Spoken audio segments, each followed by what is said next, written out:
বুল ভাই, কিছু ক্রিকেটারদের যেটা অভিযোগ যে তারা সারা বছর প্র্যাকটিস করার পরে একটা টুর্নামেন্ট সেটা সুযোগ পেল, সেখানে তারা দেখছে যে চাচা মামার মাধ্যমে লিগ টুর্নামেন্ট খেলার সুযোগ হয়। আপনি তো এই টাইটেরিয়া থেকে বের হওয়ার কোনো সুযোগ আছে কিনা যা নতুন বাংলাদেশে?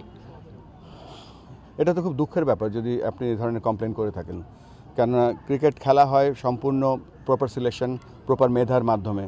আর আরও দুঃখজনক ঘটনা হচ্ছে যে গত 21 বছরে মাত্র 3বার বা 4বার লিগ হয়েছে। এটা তো অত্যন্ত দুঃখের ব্যাপার। আপনি কত ক্রিকেটারকে বঞ্চিত করেছেন, আপনি তার মেধা বিকাশের জন্য যে সাপোজ টু আপনি যে প্ল্যাটফর্মটা দেওয়ার কথা ছিল দিতে পারেননি।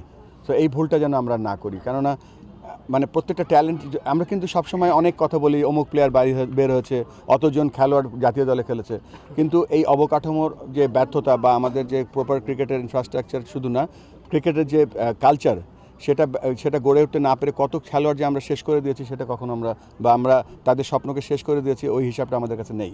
তো আমরা চাই না যে ওটা হোক। এই জন্য আমরা যেটা করব, আমরা প্রপার কোচিং, ট্রেনিং, এডুকেশন দিয়ে আমরা এখানে প্রপার কোচ তৈরি করব। সেই কোচিং থেকে আমরা ভালো শুধু কোচ তৈরি করবো না, ভালো মানুষ তৈরি করব। সেই কোচরাই ভালো ভালো ক্রিকেটার তৈরি করবে। আর যে কথা বলছেন সিলেকশনের অবশ্যই একটা ক্রাইটেরিয়া থাকতে হবে, সেই ক্রাইটেরিয়ার মাধ্যমে প্লেয়াররা সিলেক্টেড হবে। বিভাগীয় লিগ হচ্ছে না, এটা নিয়ে আপনি কি বলবেন? আমরা তো মাঠে অনুশীলনী করছি কিন্তু কোনো খেলাই হচ্ছে না। একটা প্লেয়ার যখন এভাবে হালকা রেগে গিয়ে কথা বলে, এটা কিন্তু তার হৃদয়ের কথা, এটা কিন্তু তার মুখের কথা না।